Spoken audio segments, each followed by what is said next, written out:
Hi, this is Dr. Nelson with Chapter 4.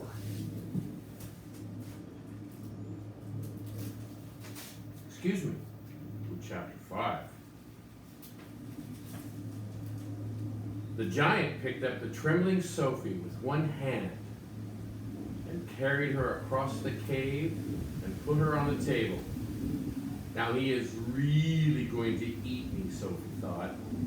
The giant sat down and stared hard at Sophie.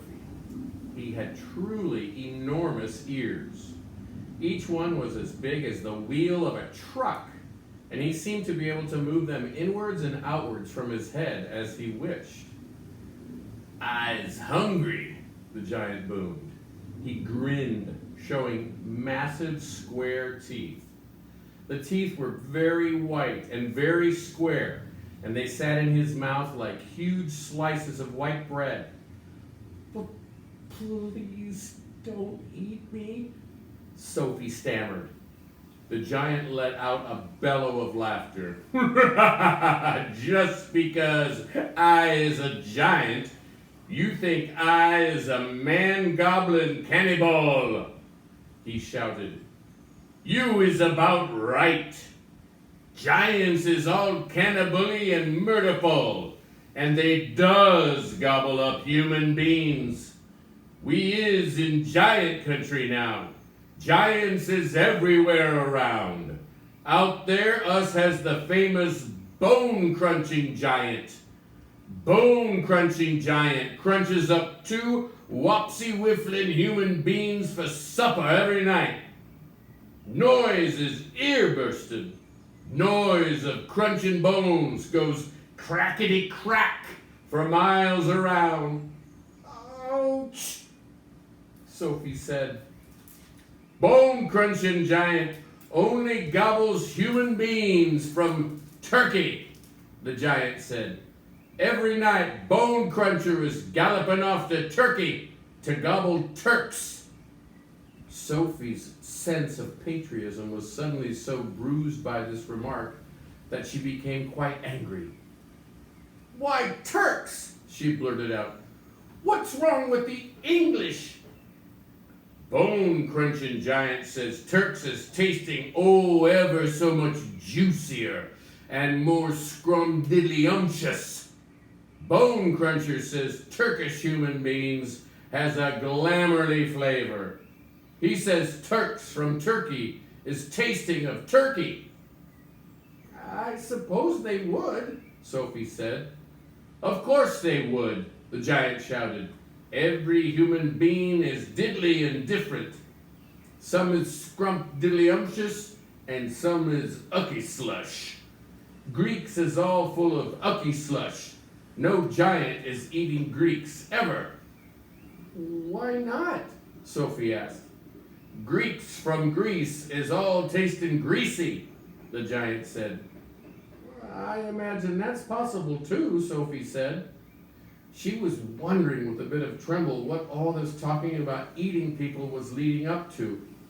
Whatever happened, she must play along with this peculiar giant and smile at his jokes. But were they jokes? Perhaps the great brute was just working up an appetite by talking about food. "As I am saying," the giant went on, "all human beings is having different flavors. Human beings from Panama is tasting very strong of hats." "Why hats?" Sophie said. "You is not very clever."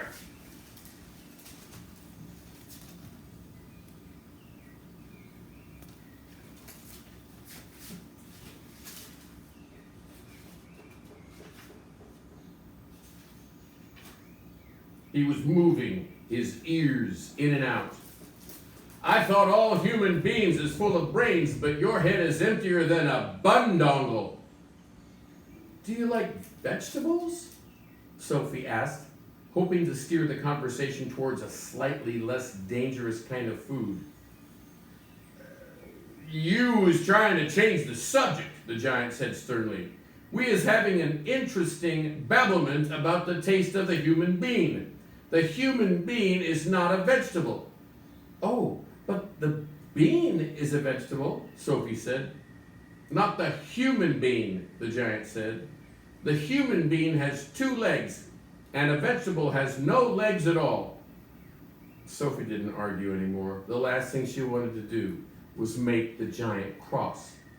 The human being, the giant went on, is coming in billions of flavors, different flavors. For instance, human beings from Wales is tasting very whooshy of fish.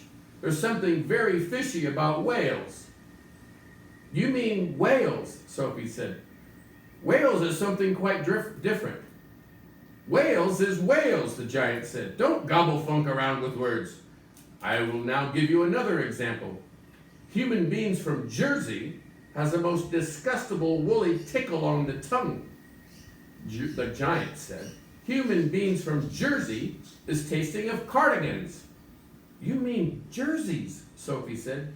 You are once again gobble funking. The giant shouted, Don't do it. This is a serious and snitching subject. May I continue? Please do, Sophie said. The Danes from Denmark is tasting ever so much of dogs, the giant went on. Oh, of course, Sophie said, they taste of Great Danes. Wrong, cried the giant, slapping his thigh. Danes from Denmark is tasting doggy because they is tasting of Labradors. Then what do people of Labrador taste of? Sophie asked. Danes, the giant cried triumphantly. Great Danes. Aren't you getting a bit mixed up, Sophie said. I is a very mixed up giant, the giant said. But I does my best, and I is not nearly as mixed up as the other giants.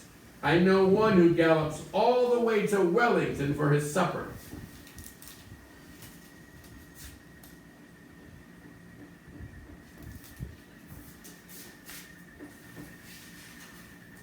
Wellington? Sophie said. Where is Wellington? Your head is full of squash flies, the giant said. Wellington is in New Zealand. The human beings in Wellington has an especially scrumdiddlyumptious taste, so says the welly-eating giant.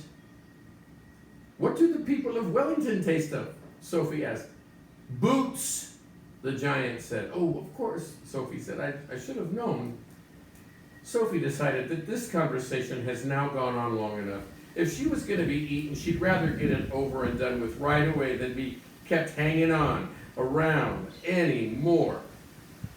What sort of human beings do you eat? She asked, trembling. Me?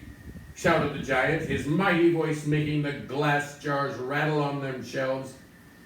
Me gobbling up human beings. This I never.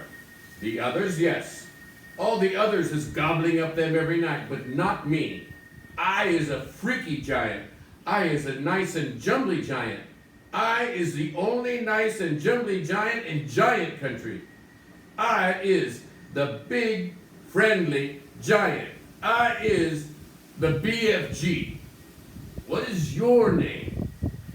My name is Sophie, Sophie said, hardly daring to believe the good news she had just heard. Here ends Chapter 5.